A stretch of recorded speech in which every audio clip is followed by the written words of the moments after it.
Bienvenue dans Budget Chéri, le podcast qui parle d'argent, de thunes, de pognon de manière simple, décontractée et fun. Moi, c'est Delphine Pinon, seule ou avec mes invités, je parle aussi bien de budget et de notre rapport à l'argent que de placements financiers pour notre épargne.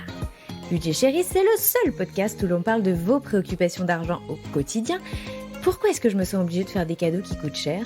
Comment tenir un budget avec un ou une panier percé à la maison ? Ou encore, pourquoi ai-je toujours le sentiment que les autres s'en sortent mieux que moi ?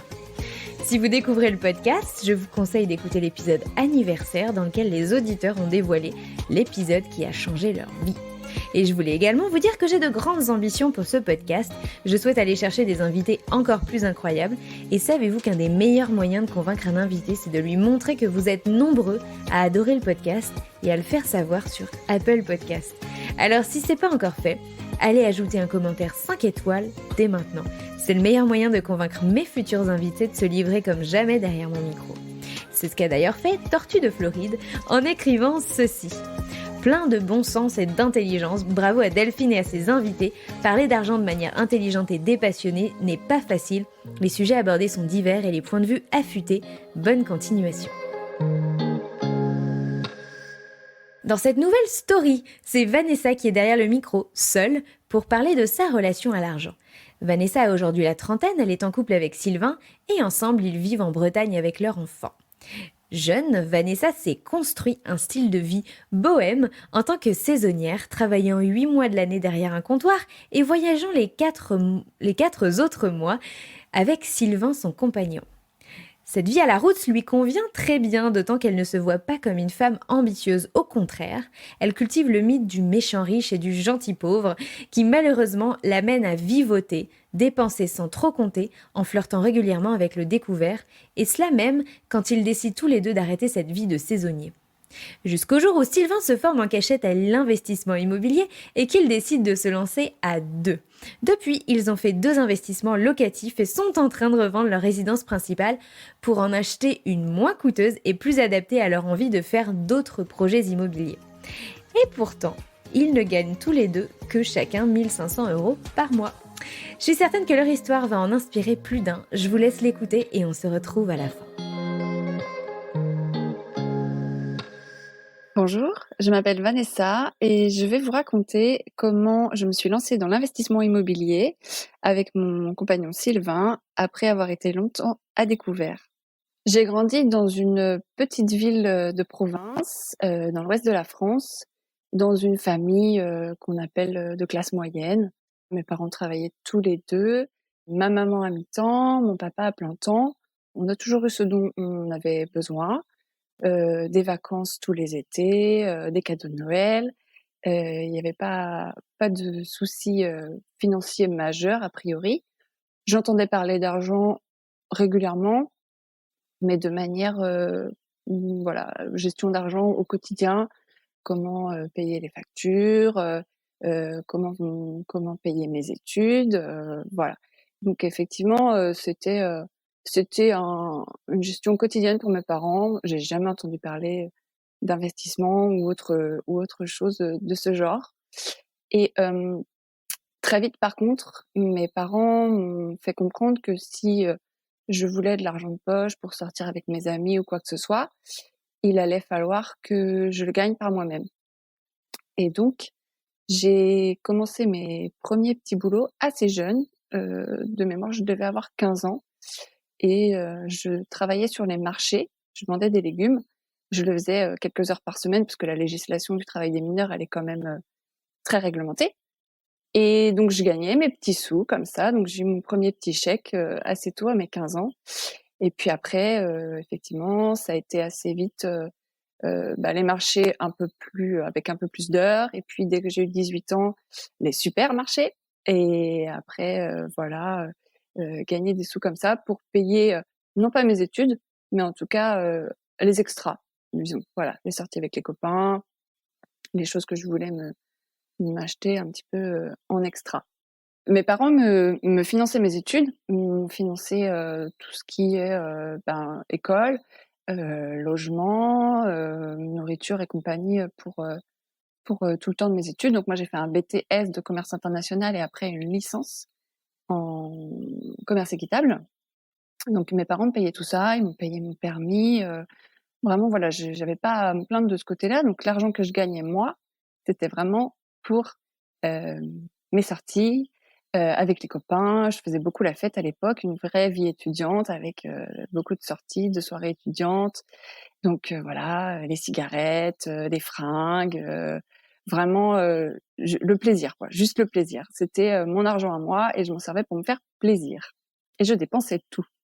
Mes parents, me payaient tout et c'est une grande chance que j'ai eue là parce que ça m'a permis, voilà, de faire les études que je souhaitais, même de partir en stage, à l'autre bout du monde et c'est une grande chance que j'ai eue et je leur en suis très reconnaissant parce que je sais qu'eux, ça a été pour eux synonyme de sacrifice. Néanmoins, avec du recul, je me dis qu'ils auraient peut-être dû à ce moment-là, ils ont peut-être essayé, je ne l'ai pas vu, mais essayer de m'inculquer vraiment une gestion de l'argent qui soit plus fine. Ça aurait peut-être été le moment de me faire comprendre que l'argent que je gagnais ne servait pas uniquement à faire la fête avec mes amis, mais aussi, pouvait effectivement me permettre, de gagner une indépendance, que ce soit en termes de choix de lieu de vie parce qu'effectivement, j'étais en appartement, en colocation, pas forcément choisi, parce que c'était mes parents qui le payaient. Donc après, je pouvais pas non plus, être trop, comment dire? Difficile. Mais effectivement, avec du recul, ils auraient pu peut-être, m'éduquer à ce moment-là et me dire: «Bon, bah, écoute, tu gagnes ton argent, Vanessa, c'est super, on va t'aider à payer ton appartement.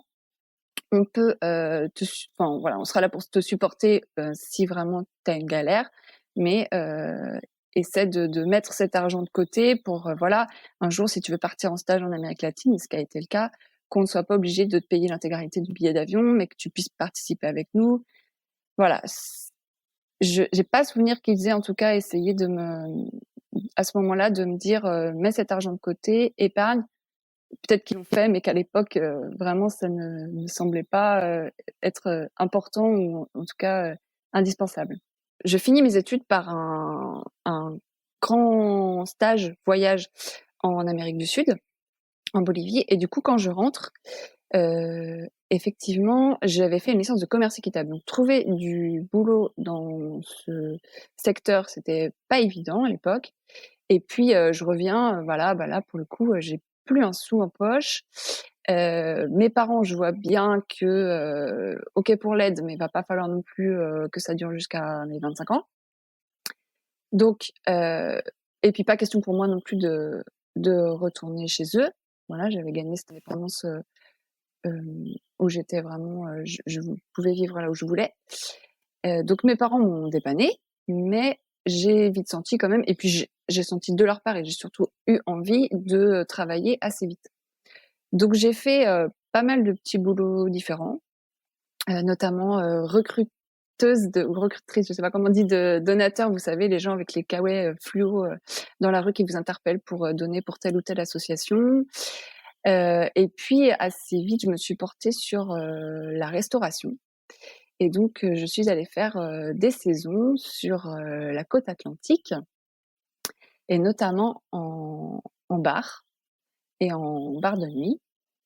Donc là, c'est, vraiment le principe saisonnier où on travaille alors moi je faisais des grandes saisons, des saisons de presque 8 mois, 6-8 mois, voilà, d'avril à octobre grosso modo. Donc là on bosse, on bosse, on bosse, on bosse, surtout juillet-août. On gagne pas mal d'argent. Voilà, avec les pourboires et compagnie, on peut, pendant les beaux mois, presque, pas doubler, mais bon, quasiment doubler son salaire. Donc ça permet d'avoir un niveau de vie qui est sympa, surtout surtout quand c'est ses premiers salaires, en fait, qu'on n'habite pas une grande ville comme Paris où effectivement, chaque dépense est, synonyme de grosses dépenses. Donc voilà, je travaille comme ça un petit peu de petits boulots pendant 6-8 mois et puis l'hiver, j'ai tenté une saison d'hiver, mais ça m'a pas vraiment plu. Donc voilà, avec mon compagnon, en fait, on bossait 6-8 mois pendant l'été et puis, l'hiver, on partait en voyage. Voilà, donc l'Islande, l'Amérique latine, on a fait un petit tour de l'Europe. Voilà, donc nos saisons nous permettaient de financer ces voyages, en fait. Donc c'est vrai que c'était un luxe de vie quand on a 20 ans. Ça nous a permis de vraiment voyager, de découvrir du pays et puis, en même temps, les saisons, c'est un petit côté agréable aussi, c'est fun, on se fait des copains, on passe du bon temps donc c'était vraiment un début de vie active, tout à fait adapté à mon état d'esprit à l'époque en tout cas, sans prise de tête, sans histoire d'ambition, de bureau, de carrière, voilà, de choses un peu plus sérieuses donc on était vraiment dans le fun et on profitait à fond et notre budget, et ben, lui, on profitait pas du tout parce que du coup, on claquait aussi tout à cette époque-là. Pour être plus précise, effectivement, on gagnait environ, je crois à l'époque, ça devait être aux alentours de 1 500 €. Ce qui peut pas paraître pas énorme, mais qui est largement suffisant, quand on a un couple sans enfant et puis, voilà, les bons mois, on pouvait aller jusqu'à 300-400-500 € de pourboire et il y avait aussi effectivement les primes, de fin de contrat. Donc quand on est en CDD, on part avec un petit pécule parce qu'en général, on n'a pas pris ses congés payés. On a, les indemnités de rupture. Donc effectivement, c'est cet argent-là qui nous servait à partir l'hiver. Mais arrivé au mois de mars, en règle générale, il était grand, grand, grand temps de retourner bosser parce qu'effectivement, on revenait de voyage complètement à sec. Donc, il fallait pas qu'il y ait un imprévu parce que financier, parce qu'effectivement, là, c'était compliqué de pouvoir le payer. Je me souviens par exemple que lors d'un de nos voyages en Amérique latine, les impôts sont revenus vers moi pour une taxe d'habitation d'un logement de 5 ans auparavant et bah, j'avais pas de quoi la payer cette taxe d'habitation. Donc là encore, ce sont mes parents qui sont venus à mon secours. Bon, je les ai remboursés par la suite, mais voilà, tout était quand même calculé au plus juste et l'argent qu'on pouvait gagner sur cette saison, voilà, il nous servait à financer ces voyages, mais voilà, c'était quand même ric-rac. Donc après, c'est voilà des voyages aussi. C'était pas Club Med, hein, c'était backpack, tout petit prix et pour le coup quand même un petit peu budgétisé.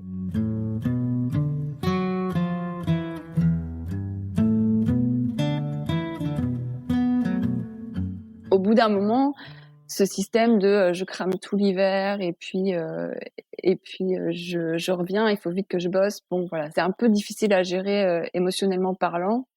Donc on a eu envie l'un comme l'autre de quand même une situation professionnelle et financière plus stable. On décide donc de déménager. On quitte notre petit cocon au bord de l'Atlantique, ou même sur l'Atlantique, pour la Bretagne et pour effectivement trouver un débouché professionnel, au moins pour moi en fait, qui voulait plus aller dans l'import-export, qui était ma formation de base.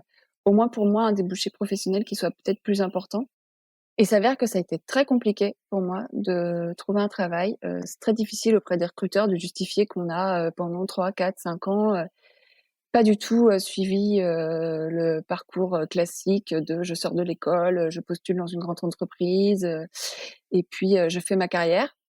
Mais, qu'on a profité de la vie, qu'on a voyagé, qu'on a vu des choses. Ça a pas été très simple pour moi. Sylvain, lui, il a trouvé un travail, assez rapidement, même, tout de suite en fait, heu, dans une menuiserie. Donc, rien à voir avec ce qu'il faisait avant. Lui aussi était barman comme moi. Et un travail qui était plutôt bien payé. Il touchait 1 800 € par mois, donc c'était pas mal et heureusement parce que moi j'étais au chômage, donc je devais avoir un petit 1 000 € par mois, assez maigre, hein, pour, quand même payer, une location et puis tout ce qui va avec, les voitures, enfin voilà et compagnie, quoi. Donc moi j'ai galéré pendant, je pense, une bonne année, 1 année et demie. J'ai fait quelques petits boulots en attendant, mais je voulais vraiment me mettre sur ma recherche de travail à temps plein. Donc pendant 1 an et demi, ben, on a vécu, comme ça avec nos petits 3 000 € et puis finalement c'était pas si mal. On arrivait à mettre un petit peu d'argent de côté, mais c'était pas non plus, c'était pas le Pérou. Heu et puis, surtout moi en fait, moi j'arrivais pas du tout à mettre de côté, hein. Moi avec mes petits 1 000 € à l'époque, on ça faisait 5 ans qu'on était ensemble, donc on gérait notre budget ensemble, mais on avait quand même cette notion de chacun un peu son argent. Et puis au bout d'1 an et demi, je refais une formation, je retourne sur les bancs de l'école et puis, bah, là, ça commence à petit se tisser professionnellement parlant et donc, bah, financièrement parlant aussi, forcément. On est partis de notre petit cocon, sur l'Atlantique en se disant qu'on allait aussi, pouvoir acheter une résidence principale plus facilement. Donc, au bout de 2-3 ans en Bretagne, on commence à se dire: «Bon, bah, voilà, on va acheter notre maison, hein, comme tous les gens le font, c'est la suite logique. On se met en couple, on trouve un boulot, on achète une maison, on fait un enfant et puis voilà».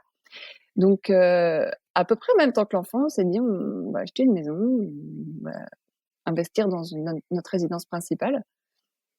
Et et là encore, ça n'a pas été simple. Je pense qu'on a visité tous les biens qui étaient mis en vente, sur, notre département, pendant au moins 2 ans, voire 3, jusqu'au jour où on a trouvé, notre maison. Mais encore là, ces 2-3 années, effectivement, c'était une époque où on mettait peu d'argent de côté. Donc voilà, on savait aussi que pour les banques, ça serait peut-être pas évident, de de nous prêter de l'argent. Mais bon, au bout de 3 ans, j'avais quand même réussi à décrocher un CDI. Sylvain aussi était aussi en CDI, donc on avait déjà les 2 grâles, très importants pour les banques. Donc on y est allé quand même assez sereinement et effectivement, on a réussi à emprunter pour notre résidence principale. Un emprunt à hauteur de 30 de de notre taux d'endettement, hein, comme tout le monde fait. On a vraiment parlé et mis à plat le fait qu'effectivement, cet achat impliquerait qu'on ait un emprunt ensemble. Donc, on a vraiment pu, rediscuter de cette notion de l'argent qu'on avait tous les 2 et heu, de vraiment comment on allait gérer maintenant un budget de foyer, en fait. Donc, effectivement, parce que, heu, avec, l'emprunt de la maison, bah, ça a signifié un compte joint. L'argent jusqu'ici entre nous 2 avait jamais été un «problème» entre guillemets. Il en avait toujours eu plus que moi. Sylvain est beaucoup plus économe que moi, beaucoup plus, peut-être raisonnable. Il a pas eu la même éducation, que moi aussi, donc effectivement, il a toujours été dans un rapport où, il fallait toujours avoir une petite épargne de précaution, chose que moi, je ne concevais pas à l'époque. Donc, par exemple, lui, le jour où on a acheté, notre résidence principale, il avait un PEL, il avait de l'argent sur ce PEL. Moi, je crois que j'ai découvert ce qu'était un PEL, avec Sylvain, en fait. Donc, c'est vrai que le jour où on a eu notre résidence principale, ça a mis vraiment à plat tout ça et on a fait notre compte joint et à partir de ce moment-là, on a vraiment vraiment défini, enfin, c'était complètement induit, mais l'argent qu'on gagnait tous les 2, c'était pas son argent, c'était pas mon argent, c'était l'argent de notre foyer, l'argent de notre famille. Jusqu'au jour même où on avait un compte joint forcément et chacun un compte séparé, hein, pour, on sait pas pourquoi en fait. On pensait parce que, quand même on se met un petit montant de côté si on a envie de se faire des plaisirs ou quoi que ce soit. Jusqu'au jour où on s'est dit: «On se sert pas de ces comptes, personnels, on va faire un compte joint et basta». Et effectivement, c'est quelque chose que, par exemple, quand j'en ai parlé à certaines de mes amies, et elles me disaient: «Ah bon?» mais c'était une façon de faire plus de nos parents, en fait. J'avais l'impression pour elles que, au jour d'aujourd'hui, l'indépendance de la femme, elle passe aussi par avoir son indépendance, financière, donc son compte, à part. Et moi, je leur expliquais qu'en plus, heu, ça va peut-être un peu évoluer, mais on a exactement le même salaire à, 3 € près. Donc pour moi et puis on n'a pas, une gestion de notre, vie budgétaire, farfelue. On fait pas, ni l'un ni l'autre, des choses extrêmes, des sports ou des passions qui, mériteraient, que, tous les mois, il dépense 500 € de plus que moi ou vice versa. Donc c'était très simple pour nous de se dire: «Voilà, on fait un compte commun, un compte joint, c'est notre argent à tous les 2 et la question de la gestion budgétaire, on l'a fait ensemble».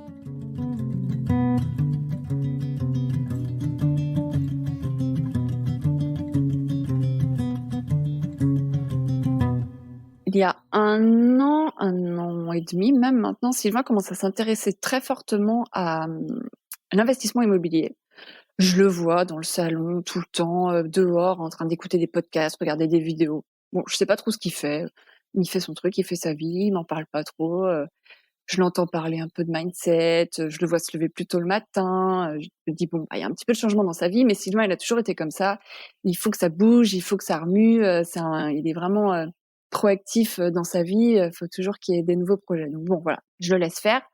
Il commence à faire des visites, d'appartements IMO et tout ça.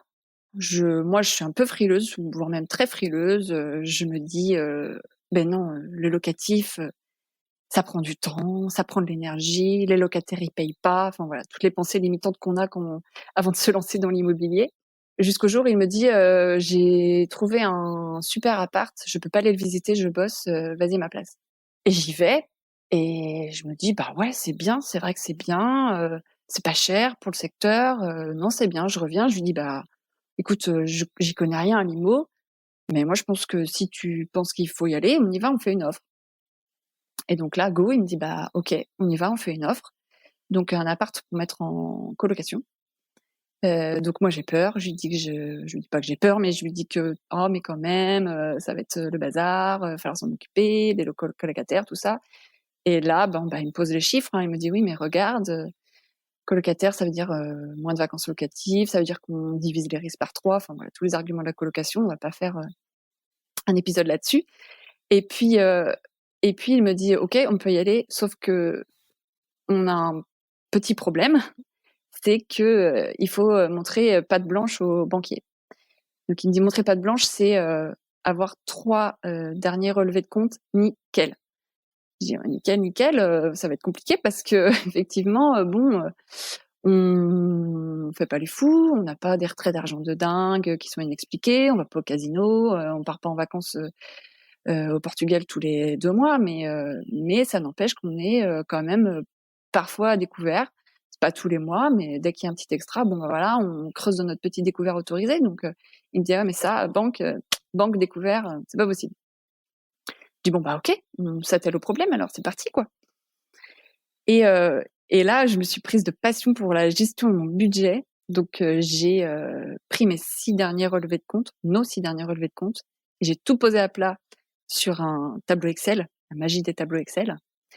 Et j'ai fait mes petites catégories, alimentation, voilà, l'EDF, les impôts, les machins, les nanas.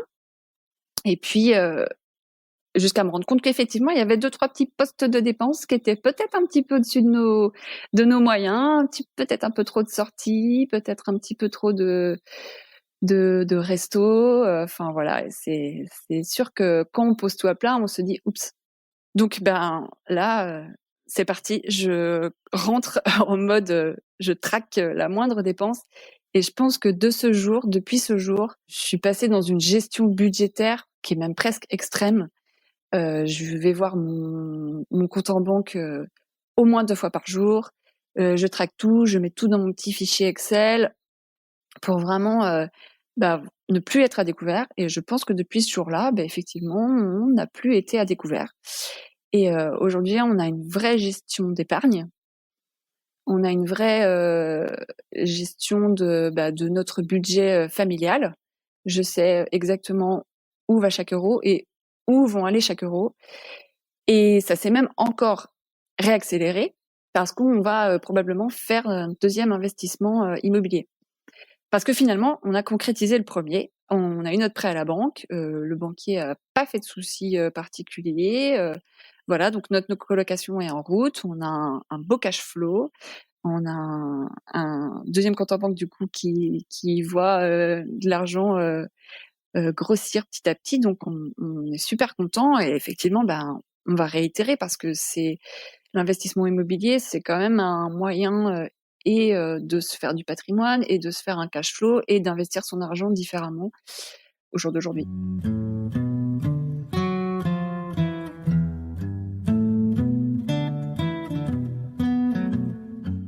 En 1 an et demi, entre ce premier investissement locatif et effectivement le jour d'aujourd'hui, ma vision de l'argent a vraiment changé du tout au tout. Et même, je dirais, depuis cet été, il y a eu encore un nouveau gap, en fait, qui a été franchi. Il y a eu un autre déclic. Cet été, j'ai passé 2 week-ends avec 2 couples d'amis différents qui habitent en ville, qui gagnent bien leur vie, qui sont bourrés de projets et qui l'assument complètement. Et moi, j'avais toujours été dans cette posture de me dire: j'ai pas besoin d'argent. Moi, ce qui fait mon bonheur, c'est que ma famille soit heureuse, qu'on ait un toit sur notre tête, j'ai pas besoin de plus pour vivre, j'ai ce qu'il me faut». En plus, presque, je m'interdisais d'avoir de l'ambition, que ça soit professionnelle ou financière, parce que pour moi, il y avait un petit peu ce côté, heu, gentil pauvre, méchant riche, voilà. Je pensais pas à l'époque qu'on pouvait, gagner plus d'argent et rester soi-même, en fait. Et donc depuis, cette ren enfin cette ce week ces week-ends avec ses amis et aussi depuis, l'écoute de Budget Chéri, ça m'a vraiment permis de me rendre compte que, que j'avais le droit, moi aussi, de gagner un peu plus d'argent et que ça permettrait de mettre, ma famille en sécurité. Je bosse encore aujourd'hui sur trouver mon pourquoi parce que je pense que vraiment c'est ce qui va me permettre de continuer à évoluer dans ce mindset d'investir mon argent. Mais vraiment en 6 mois, il y a une réelle différence. Là, aujourd'hui, on commence à parler, bourse. En fait, on a vendu notre résidence principale, enfin le compromis est en passe d'être signé et on va faire une jolie plus-value. Donc il va falloir qu'on se dise comment on investit cet argent et cette plus-value, au jour d'aujourd'hui, je me la refuse pas, enfin dans le sens où je suis contente de l'avoir et j'en ai pas honte et il y a une époque où peut-être je me serais dit: «Ah oui, mais quand même, les gens qui vont acheter notre maison, ils vont l'acheter à tant de plus que nous on l'a acheté, c'est pas vraiment cool». Mais au jour d'aujourd'hui, je me dis: «Bah non, le marché de l'immobilier, il est comme ça. Toi, tu as acheté ta maison il y a 3 ans, Vanessa, elle valait tant. Aujourd'hui, eh ben, elle a pris de la valeur. C'est pas, tu dois pas, te avoir honte de ça ou honte de vendre ta maison au prix qu'elle vaut et profite de cet argent, de cette plus-value pour, coffrer un maximum et faire des investissements qui te rapporteront un peu plus d'argent». Et aujourd'hui, je continue quand même à toujours travailler mon mindset pour me dire: «Bon, c'est pas parce que tu auras plus d'argent que tu auras plus, les valeurs qui sont importantes pour toi». Moi, c'est vrai que j'ai fait une licence de commerce équitable. Alors c'était il y a près de 10-15 ans maintenant, mais j'ai vraiment ces valeurs en moi de partage, d'échange qui sont toujours, je pense, ancrées et j'arrive enfin à me dire que c'est pas parce que je gagne plus d'argent que ces valeurs-là, elles vont disparaître et que j'aurai une gestion de l'argent qui soit complètement chaotique. Je pense pas que même avec notre plus-value, enfin moi c'est même sûr, on va pas, s'acheter une Porsche, partir au Mexique pendant, 15 jours, à Punta Cana, voilà, vraiment on va rester dans ce mode de vie aussi, simple, presque minimaliste. Le fait de déménager va aussi nous forcer à rentrer dans cette, dans cette, heu, dans cette envie de plus de simplicité, plus de minimalisme, une maison plus petite, encore plus simple peut-être. Au jour d'aujourd'hui, on est déjà, vraiment simple, mais voilà, vraiment me dire que c'est pas parce qu'on a plus d'argent qu'on va faire n'importe quoi et qu'on va devenir bling bling et voilà, comme on peut voir certaines personnes sur Instagram, certains fondateurs immobiliers et compagnie. Voilà, nous, c'est pas notre état d'esprit et pas de souci avec ça. Même si on fait notre investissement immobilier, il y aura pas de problème. Et j'ai même plus évolué que ça parce que je me suis aujourd'hui autorisée à changer de travail et pareil, une grosse pensée limitante que j'avais, c'est, j'ai pas d'ambition, j'ai pas besoin d'avoir de l'ambition. Mais je sais pas pourquoi j'avais cette grosse pensée limitante.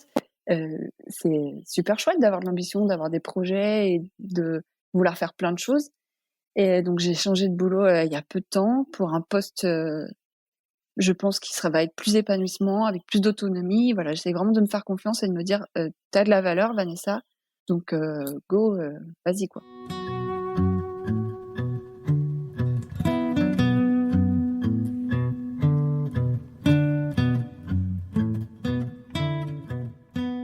On espère vraiment continuer nos investissements immobiliers.